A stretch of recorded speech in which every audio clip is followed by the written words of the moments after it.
പരിശുദ്ധമായ സ്ഥലങ്ങൾ തൻ്റെ വാസസ്ഥലമായി പരിശുദ്ധാത്മാവ് തിരഞ്ഞെടുക്കുന്നു. പരിശുദ്ധ അമ്മയുടെ വിമല ഹൃദയം പരിശുദ്ധാത്മാവിന് ഏറെ ഇഷ്ടപ്പെട്ട ഇരിപ്പിടമാണ്.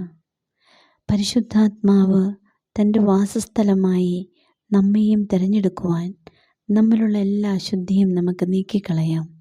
വിശുദ്ധ പൗലോസ്ലീഹ കൊറിന്തോസുകാർക്ക് എഴുതിയ 1-ാം ലേഖനം 13-ാം അധ്യായം 1 മുതൽ 13 വരെയുള്ള തിരുവചനങ്ങളിലൂടെ സ്നേഹത്തിൻ്റെ പ്രാധാന്യത്തെ എടുത്തു കാണിക്കുന്നു.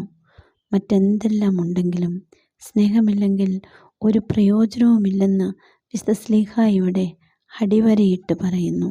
സ്നേഹത്തിൻ്റെ നിരസനം പാപമാണ്.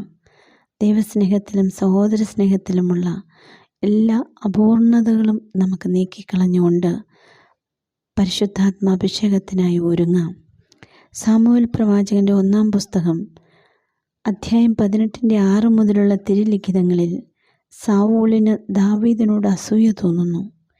എപ്പോൾ അസൂയ തോന്നിയോ ആ നിമിഷം തന്നെ പരിശുദ്ധാത്മാവ് സാവൂളിനെ വിട്ടുപോവുകയും ദുരാത്മാവ് സാവൂളിനെ പീഡിപ്പിക്കാൻ തുടങ്ങുകയും ചെയ്യുന്നു.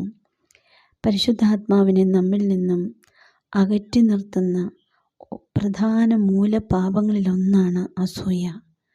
എല്ലാ തിന്മകളെയും ദൂരീകരിച്ചുകൊണ്ട് പരിശുദ്ധാത്മാവിനാൽ നമുക്ക് പൂരിതരാകാം. ഇന്നേ ദിനം അധരത്തിലും ഹൃദയത്തിലും ഒരു സുഹൃത ജപം സൂക്ഷിക്കാം.